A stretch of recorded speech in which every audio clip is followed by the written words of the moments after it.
제가 어릴 때에 책이나 여러 가지 보면서 말을 한번 타고 싶었습니다. 그런데 말이 없잖아요, 시골에.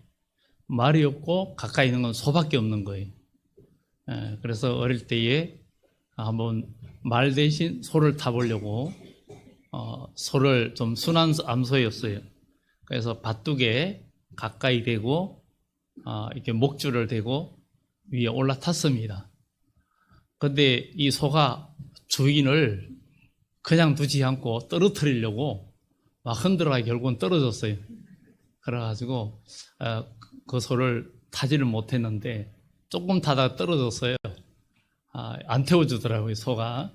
그래서 말을 못 탔는데 또 말 얘기하니까 저희 가끔 자주 만납니다. 만나는 목사님은 특수 목회를 합니다. 그 교회 이름도 자전거 교회입니다. 자전거 교회인데 그분은 또 특히 이 하남 쪽에서 이 자전거를 고쳐주면서 지나가는 사람들, 그 자전거 타고 다니는 사람들 많잖아요. 그 자전거도 고쳐주고 차를 대접하면서 그야말로 나그네를 영접하듯이 그렇게 하면서 목회를 시작을 했습니다. 그래서 자전거 동호 회원 수가 우리나라에서 가장 많습니다. 약 5만 명 정도 되기 때문에 지금 무슨 행사를 하면 구청장도 오고 그걸 선교도 하고 그러는데 그분은 또 몇 가지 하는 게 있는데 특수목회인데 승마훈련, 그분은 말을 한 마리 갖고 있습니다. 그래서 말을 타고 다니고 그런 것도 하고, 그래서 말 타는 승마 체험 교육 이게 있고, 그 다음에 수상스키, 이런 또 수상스키 훈련 이런 것도 하면서 그들 가운데서 교제하면서 복음을 전하는 그런 분입니다. 원체 또 건강하기도 하고 그리고 사냥을 좋아했던 그런 분이 늦게서 목회자가 되었는데 정말 지난 겨울에 그 혹독한 추위에도 그 한강, 북한강 쪽에 수상스키를 하고 나서 그 다음에 사진을 올리면서 추운 날 객기 부리다가 죽을 뻔했어요. 이렇게 글을 올렸더라고요. 그런데 오늘 종려주일입니다. 이 종려주일에 예수님이 예루살렘에 오시는데 말을 탄 게 아니라 나귀 새끼를 타고 예루살렘에 입성을 하신 날이 바로 종려주일입니다. 그럼 왜 종려주일이라고 하는가? 이 종려주일이라고 하는 것은 결국은 예수님께서 십자가에 죽어서 온 인류를 구원하시려고 결심하고 예루살렘으로 오신 날이 바로 종려주일인데, 그들이 그러니까 예수님께서 예루살렘에 입성하는 이날에 주님이 나귀 새끼를 타고 예루살렘으로 입성할 때 많은 무리들이 길에다가 겉옷을 깔아놓고 그리고 종려가지를 들고 흔들고 환영했기 때문에 종려주일이라고 이야기합니다. 이 종려나무는 대추 야자나무다 이렇게 말하기도 하고, 그 종려 열매가 우리 대추, 큰 대추 그 모양과 비슷해서 대추 야자다, 종려나무다 이렇게 말을 해주고 있습니다. 그래서 이 종려나무, 오아시스 하면은 대추 야자 이런 나무를 많이 상상하게 됩니다. 이스라엘 백성들이 출애굽해가지고 광야 사막길을 가는데 엘림에 이르니까 거기에 물샘 10들과 종려나무 70그루가 있었다라고 이야기합니다. 물샘 10들은 이스라엘이 12지파인데 하나님께서 그 사막 가운데 12지파가 먹을 수 있는 물샘을 예비하셨고, 종려나무 70그루면은 그 한 나무당 종려나무가 그건 한 95kg, 100kg 가까이 딸 수 있는 거기 때문에 이스라엘 백성들이 한번 맛보기에 충분한 그런 것이고, 이 종려나무 열매는 이 대추야자 이 종려 열매는 아주 세상에서 가장 달콤한 열매다.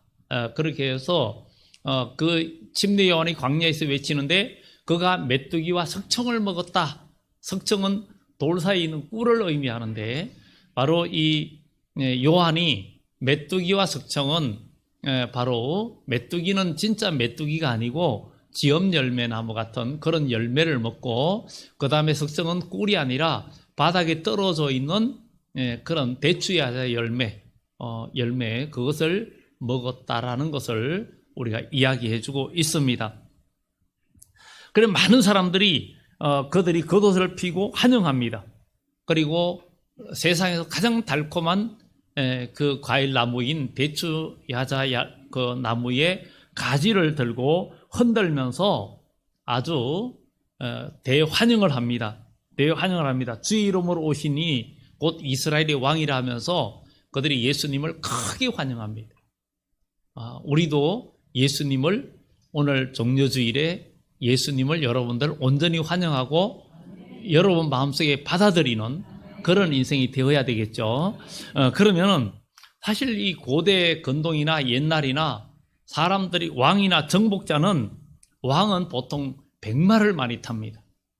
남한국 유다의 히스기야 왕, 여호사밧 왕, 네 번째 왕인 여호사밧 왕도 북왕국의 아합 왕과 함께 길랏 라못 올라가서 전쟁할 때에 백마를 타고 갔어요. 여호사밧 백마 타고 갔다가 죽을 뻔했어요. 저게 표적이 돼가지고 보통 백마를 타고 아주 화려한 그 군복을 입으면 갑옷을 입고 하면 그야말로 삐까번쩍하죠.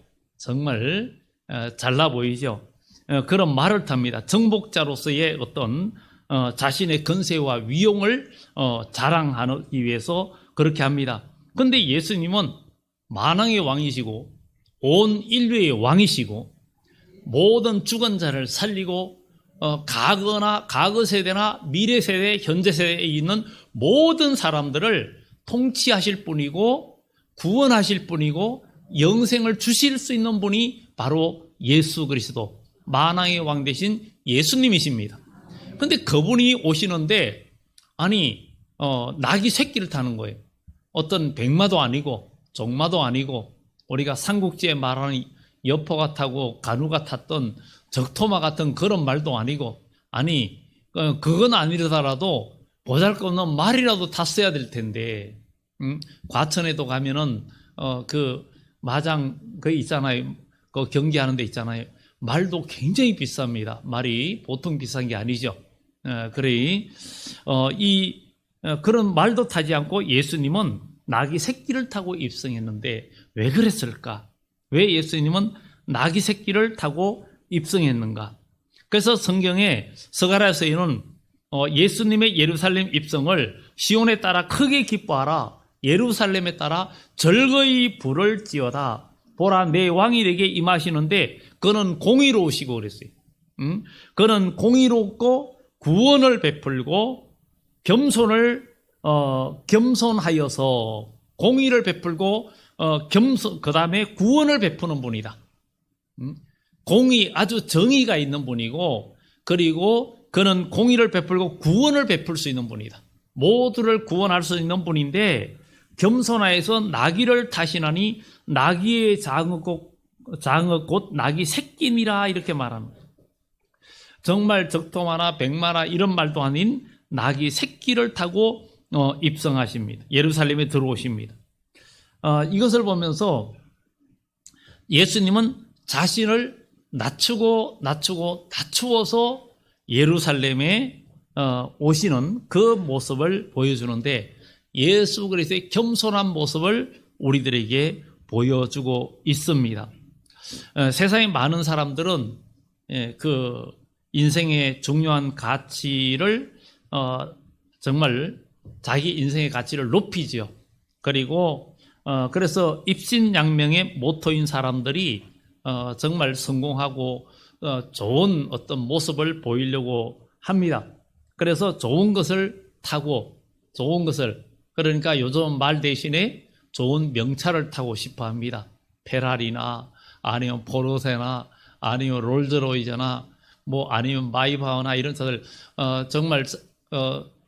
전에 이건희 회장도 과거에 마이바흐를 타고 다녔다 그랬죠. 마이바흐.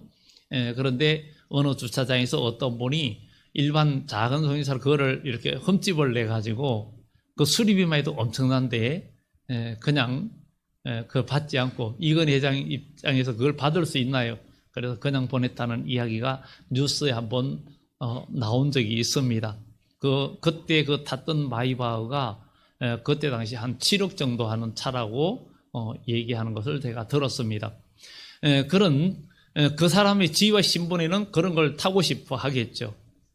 정말 오늘날의 사람들은 전세 살고 월세 살아도 명차 좋은 차를 타고 싶어 하는 것이 사람의 마음입니다. 그런데 예수님은 그때 당시 사람들이 말 타고 싶어 하는데 낙이 새끼를 타고 예수님은 예루살렘에 들어오셨는데 자신을 낮추어 더욱 낮아지신 예수님의 겸손한 속성을 보여주신 것입니다. 그리고 예수님은 예루살렘에 입성하는 것은 자기가 예루살렘에 가야 하나님의 뜻을 이룰 수 있다는 거예요. 예루살렘. 우리는 언젠가 예루살렘에 대해서 이야기했어요. 예루살렘은 원래 또 그 원뜻이 일의 샬롬이라는 거죠. 일의 샬롬. 일에는 우리가 창세기에서 아브라함이 독자 이삭을 하나님께 드릴 때에 정말 아들을 제물로 드리려고 칼을 들었을 때에 천사가 하나님의 음성이 바로 들립니다. 아브라함아 아브라함아 내 손을 멈추어라. 그가 멈추는 순간 멈출 때에 네가 네 아들 독자보다 나를 더 사랑한 줄 내가 알았다. 이러면서 내가 내게 복을 주겠다.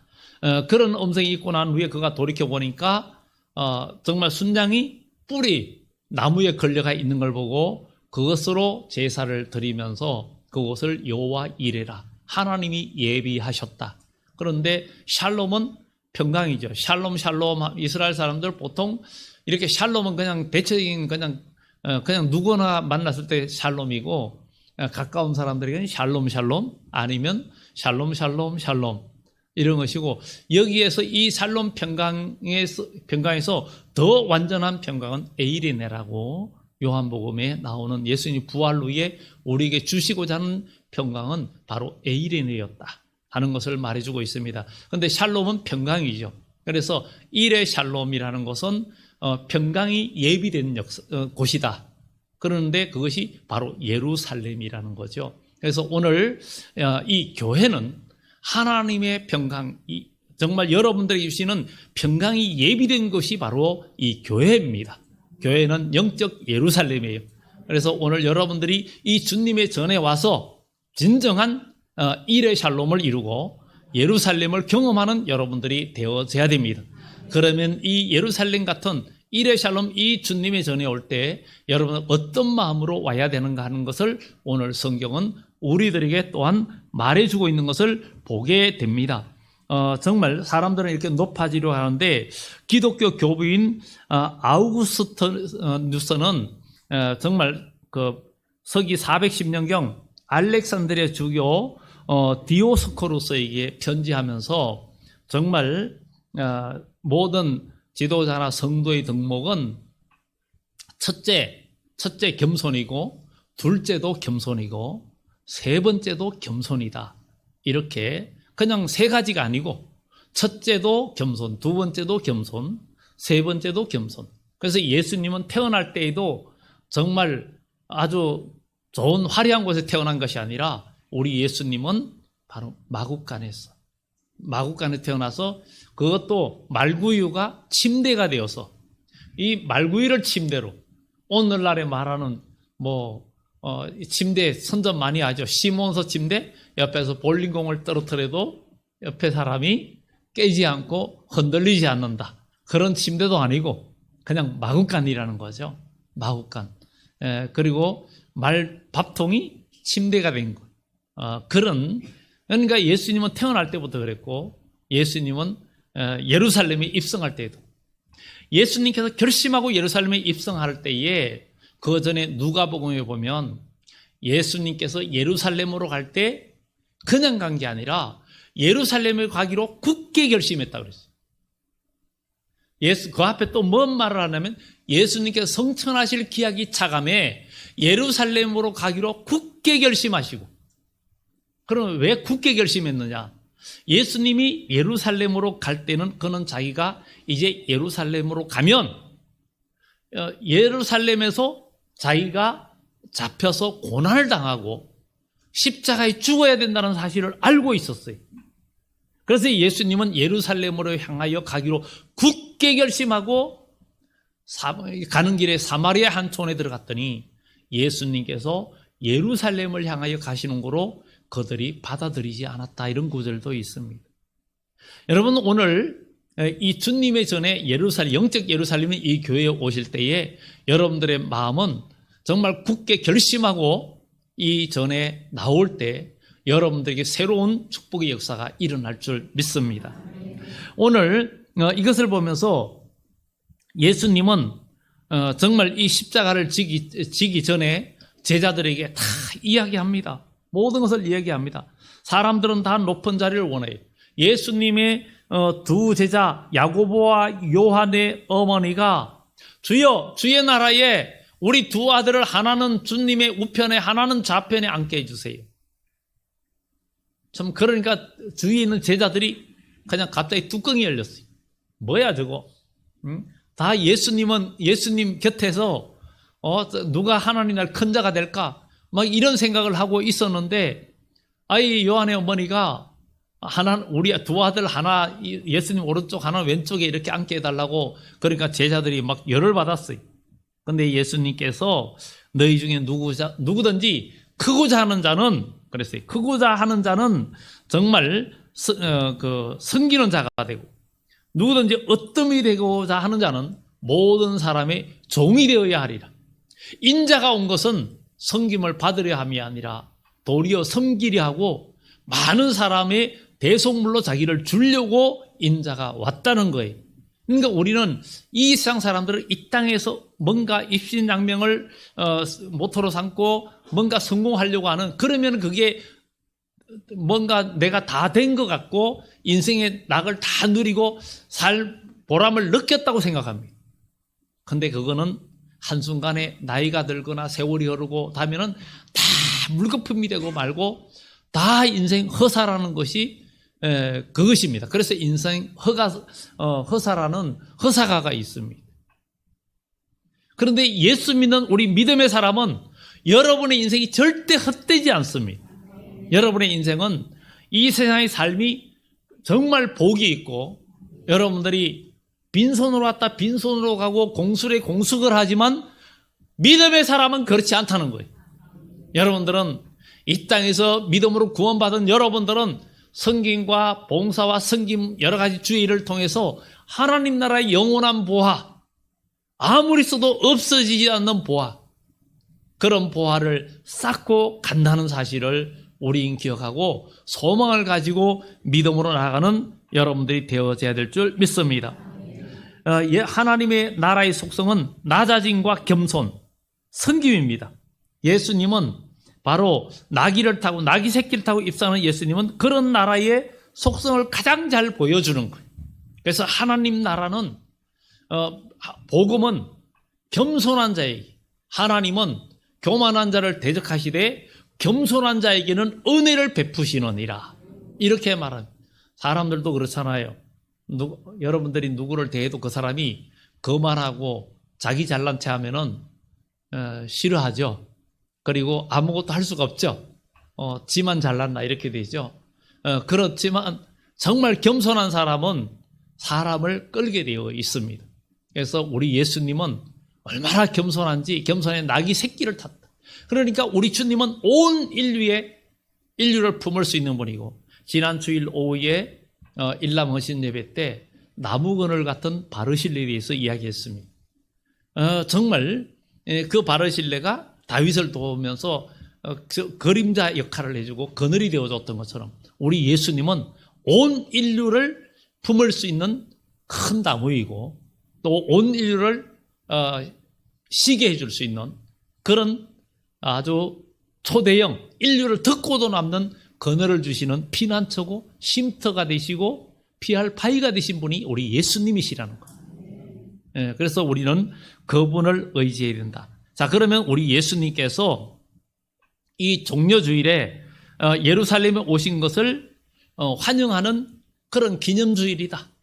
그러면 우리도 오늘 예수님을 정말 내 마음속에, 우리 삶 속에 진정 환영해서 여러분들이 모시고는 한 주간도 계속 예수님을 모신 삶이 돼야 됩니다.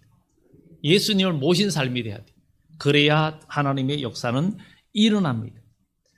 정말 우리 주님이 예루살렘으로 오신 그 길은 우리에게 오신 이 길, 그 길이 어떤 길인지 우리는 알아야 되는데, 정말 그들은 왕으로 오셔가지고 정치적으로나 당장 어떤 나의 문제를 해결해 주시는 그런 왕으로 그들이 환영을 했습니다. 그렇지만 며칠 안 되어서 예수님을 못 박아라, 죽여라, 이렇게 하면서 선동하는 무리가 되었어요. 예수님이 오실 때에 그분이 오시면 바로 내 인생의 모든 문제, 괴로운 문제, 내 질병 문제, 아니면 내 경제적인 문제, 여러 가지 문제들이 다 그냥 말만 하면 다 해결되는 그런 주님으로 생각을 한 거예요. 그런데 우리 예수님이 예루살렘에 오신 것은 그것 이상이었다. 그거하고는 비교가 안 되는 거였다. 왜냐하면 예수님이 오셔서 당장 육신의 병을 고쳐줬다고 그 사람이 영생하는 거 아닙니다. 100년, 1000년, 만년 사는 게 아닙니다. 인생은 언젠가는 다 죽습니다. 한 번 죽는 것은 사람에게 정하신 것이요, 그 후에는 심판이 있다 그랬어요. 심판이 있다 그랬어요. 그런데 예수님이 예루살렘에 입성하신 것은 정말 병을 고치고 경제적 문제 해결하고 어떤 장수하고 이걸 뛰어넘어서 우리에게 영원한 생명을 주시고 영원한 나라에 복을 주기 위함이었다는 거예요. 여러분, 이 세상은 얼마나 빨리 갑니까? 2023년도 시작한 것 같으니 4분의 1을 다 썼어요. 4분의 1을 다 썼어요. 금방입니다. 얼마 안에 있으면 3분의 1 쓰고 그냥 금방금방 가요. 이렇게 그렇기 때문에 우리는 하루 1시간, 1시간이 얼마나 귀한 시간인지 모릅니다. 그래서 우리는 시간을 아낄 줄 아는 사람이 돼야 됩니다. 그래야 우리는 앞으로 영원한 미래를 위해서 지금 우리에게 주어진 이 금보다 귀한 시간, 바로 오늘 예배하는 이 시간이 어쩌면 금보다 더 귀한 시간입니다. 정말 귀한 시간이. 그러면 이렇게 예수님이 왕으로 오시는데 그분은 진짜 왕 맞습니다. 우리의 모든 것도 해결할 수 있는 분이고 인생의 문제도 해결할 수 있는 분이고 우리의 영원한 미래까지도 책임지실 수 있는 분이 바로 예수님이십니다. 바로 그분은 창조주이기 때문입니다. 그런데 주님이 오신 길을 잘 알아야 됩니다. 첫째, 그분이 오신 길은 이 예루살렘에 입성하는 이 길은 환영받으러 온 게 아니라 죽음을 각오하고 들어온 길이었어요. 죽음의 길이었어요. 예루살렘에 오지 않으셨다면 예수님은 잡혀서 십자가에 죽을 일도 없었습니다. 그런데 예수님은 예루살렘에 각오를 하고 예수님께서 들어오셨습니다. 사람들은 주님의 그 진정한 마음을 모르고 환영하지만 예수님은 예루살렘으로 가는 길이 죽음을 각오한 길이고 죽음의 길인 것을 알고 있었습니다.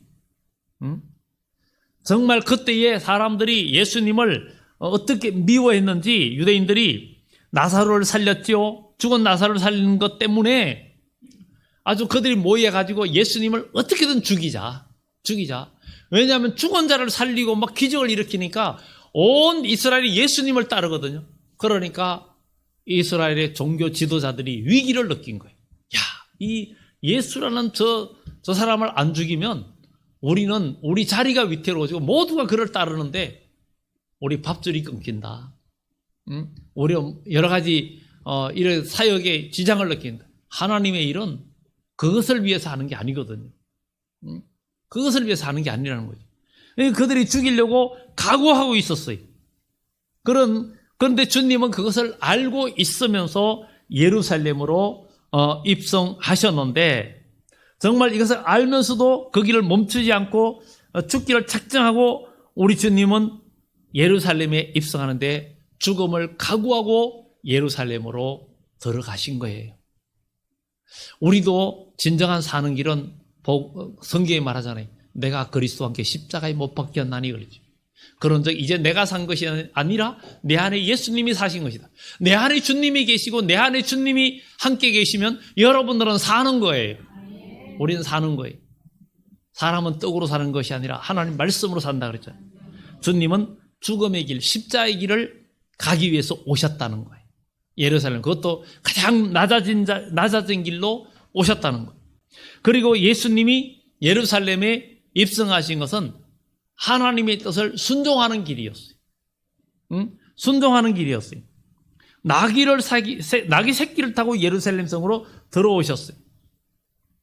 보통 나귀는 일반인 서민들이 타는 건데 새끼를 타면은 그것도 더 그렇죠. 아마 나귀 새끼가 얼마나 힘들었겠어요. 정말 가장 겸손의 상징입니다. 나귀 새끼를 타고, 그래서 예수님은 맞은편 마을로 가라. 아직 아무도 타보지 않은 나귀 새끼가 메어 있는 것을 네가 볼 것이다. 그를 끌고 와라. 만일 누가 뭐라 그러면 주가 쓰시겠다 하라. 그리하면 보내리라.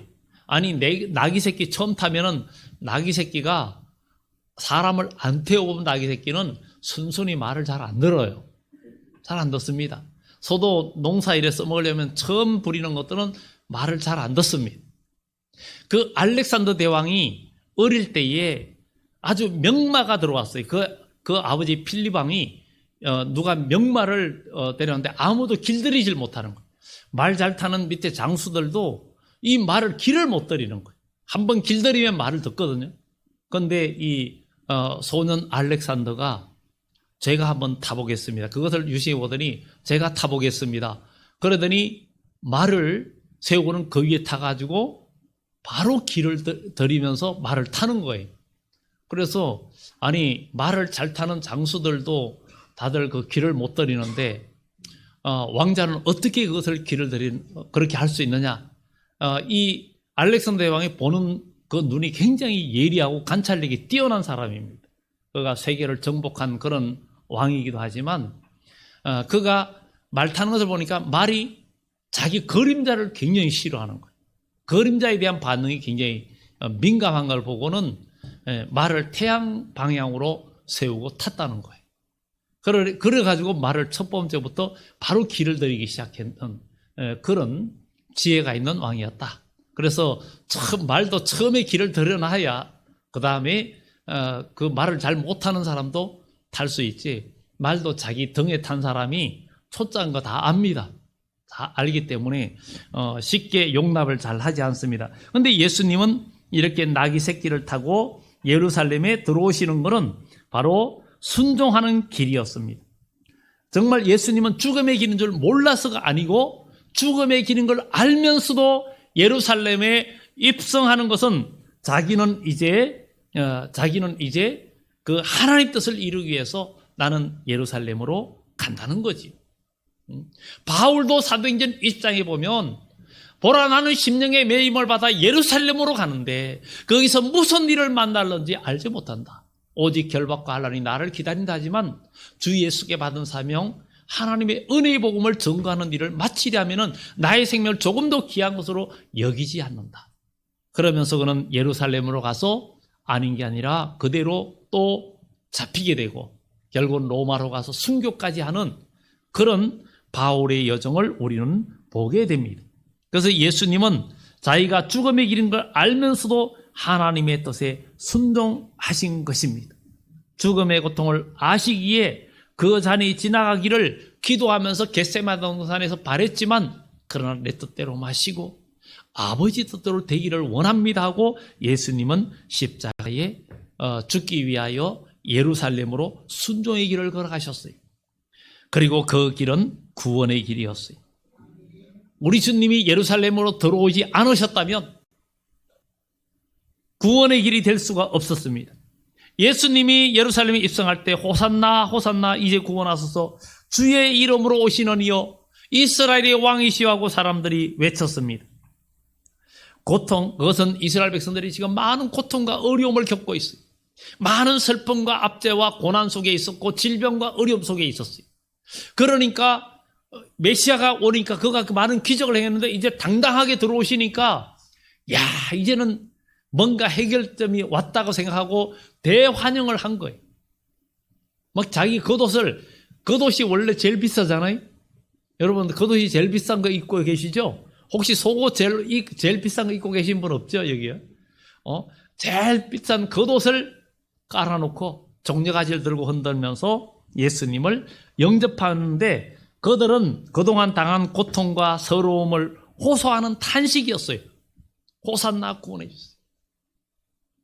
우리도 오늘 주님을 우리 마음속에 모시면서 여러분의 고난과 고통과 모든 서러움들을 주님께 호소하면서 우리에게 진정한 평강을 주시고 우리를 구원해 달라고 호산나라고 외치는 종려주일이 되어져야 될 줄 믿습니다.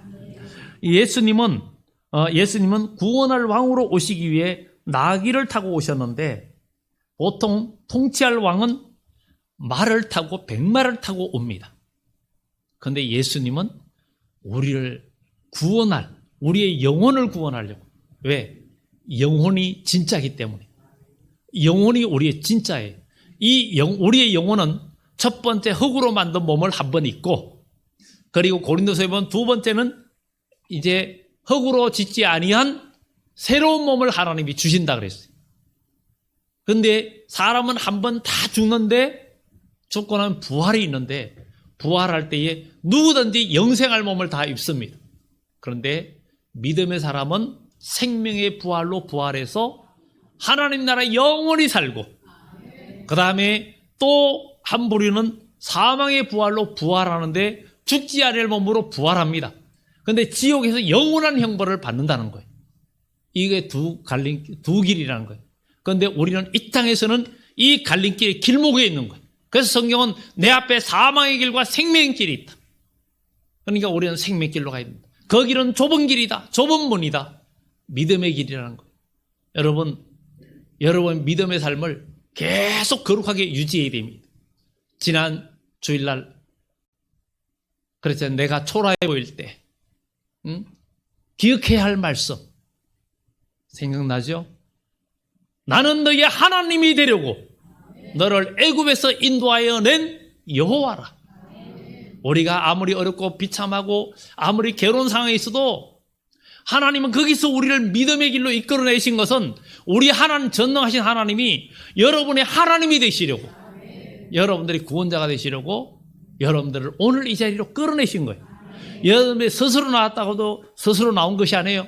하나님께서 여러분들을 나올 수 있는 환경과 모든 요건을 만들어 주셨기 때문에 여러분들이 이 자리에 있는 거예요.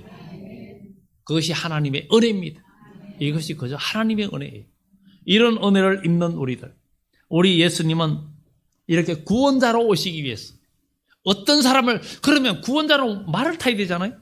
말을 타면은 그냥 외형상으로 볼 때 멋져 보이고 인본주의적으로는 말 타고 아주 위험 있게 군사를 끌고 오는 이런 모습이지만, 상처받은 사람, 병든 사람, 정말 괴로운 사람, 어려운 사람, 정말 그런 낮은 자리에서 신음하는 사람들을 구원하기 위해서는 그런 모습으로 가면 안 되겠죠. 대학교 들어가려고 3번 떨어졌는데 한 번만에 붙은 사람이 뭐 그거 가지고 그렇게 힘들어해, 용기를 내, 그러면 그냥 욕하겠죠. 너는 한 번에 갔잖아. 나는 지금 3번 떨어졌는데 네가 내 마음을 알아? 그러겠죠. 그런데 한 5번 떨어진 사람이 6번 떨어진 사람이 힘내자, 나 6번 떨어졌어. 그러면 이 사람이 갑자기 힘이 나는 거예요. 힘이 나는 거예요. 그러니까 예수님은 구원자로 오기 위해서 낮고 천한 우리 마음이 상한 사람들, 정말 이 세상에 어떤 좌절감, 우울감, 아니면 질병에서 죽어가는 영혼들, 정말 삶의 희망을 잃어버린 자들에게 우리 주님은 소망이 되시고 꿈이 되시려고 예수님은 낙이 새끼를 타고 오셨다는 거예요. 그래서 예수님은 우리의 희망이고 우리의 소망입니다. 그러니 우리는 주님이 우리 마음속에 들어오시는데, 주님이 오셔가지고 당장 로마군을 몰아내고 이게 아니라 예수님이 고난을 당하고 십자가에 죽으시네. 그러니까 백성들이 실망을 한 거예요. 예수님을 버리고 다 넘어가요. 우리는 그가 이스라엘의 우리를 구원할 자로 구원하기를 바랬다고 누가복음 끝장에 보면 엠마오 도성이 두 사람이 이야기하면서 슬픈 기색을 띄어요. 그런데 우리 주님은 초림적으로 오신 예수님은 우리의 영혼을 구원하러 우리를 사망의 생명으로 옮기려고 오셨어요. 이제 주님은 다시 오신다는 거죠. 다시 오시는 주님은 영혼 구원뿐만 아니라 다시 오시는 주님은 영과 육을 구원하는 주님으로 오십니다. 우리는 이제 오늘 말씀을 정리합니다. 우리도 주님의 전에 우리도 믿음으로 나올 때 우리는 믿음 생활하면서 예수님처럼 우리도 낮은 자리로 가야 우리도 영혼들을 구원할 수 있는 사람이 됩니다. 우리는 교회에서 말 타지 말고 낙이 새끼를 타야 됩니다. 낙이 새끼를 타야 돼요. 서로 낮아지고 서로 겸손해지고 그러면은 다른 사람을 구원할 수 있습니다. 나 백마 탔어? 나 적토마 탔어? 나 뭐 했어? 여러분, 교회는 자랑하는 자리가 아닙니다. 바울은 내가 부덕불 자랑할진대 나의 약한 것을 자랑하리라. 이게 낙이 타는 예수님의 심정입니다. 우리는 교회에 와서 우리의 낮아짐을 자랑하고 내가 예수님의 은혜를 입은 것을 우리가 간증하는 그런 공동체가 되면 서로 살게 되는 역사가 나타날 줄 믿습니다. 우리 예수님은 이제 다시 오십니다. 마지막 종려주일에 요한계시록 7장 9절 10절에 예수님 이야기가 나옵니다. 이루에 내가 보니 각 족속과 방과 나라와 임금에서 아무도 헤아릴 수 없는 인물이가 손에 종려가지를 들고 외칩니다. 큰 소리로 이르되 구원하심이 보좌에 앉으신 우리 하나님과 어린 양에게 있도다. 우리 주님은 다시 오십니다. 그때는 우리 주님은 나귀 새끼를 타고 오시는 게 아니에요. 당당한 왕으로 오십니다. 그때는 믿음으로 구원받은 백성들, 죄와 싸우면서 끝까지 이기고 나가는 주의 백성들을 구원하러 오십니다. 다시 오시는 주님은 죄와 상관이 없는 자들을 구원하러 오십니다. 이제는 우리가 주일날만 오늘만 회개하고 한 주간의 삶이 엉망이면 안 됩니다. 한 주간 내내 거룩해야 됩니다. 한 주간 내내 구별되어야 됩니다. 한 주간 내내 주님과 동행하는 믿음이 되어져야 됩니다. 그런 믿음의 삶을 살아야 됩니다. 우리 주님께서 내가 진실로 속히 오리라 그랬습니다. 아멘 주 예수여 오시옵소서. 마라나타. 정말 우리 주님은 오십니다. 우리는 소망을 가지고 오늘 이 종려주의를 맞이해서 예수님을 여러 마음속에 완전히 모시고 우리를 위해서 고난의 길을 걸어가시는 주님의 발자취를 따라서 우리도 이 한 주간 정말 승리하고 주님의 발자취를 그대로 따라가는 여러분들 되어서 우리도 낙이 새끼를 타신 예수님 종려주의를 온전히 이룬 것처럼 우리도 각오하고 이 예루살렘에서 각오하고 죽을 생각해야 됩니다. 나의 욕심은 죽어지고 나의 자아는 죽어지고 나의 자존심은 죽어지고 이러면 여러분 낙이 새끼를 타는 자가 되고 남을 구원하는 축복이 여러분들에게 나타나고 주님의 십자가가 여러분의 십자가 될 때 주님의 그 구원의 축복이 여러분들에게 임하는 역사가 나타날 줄 믿습니다. 기도드립니다.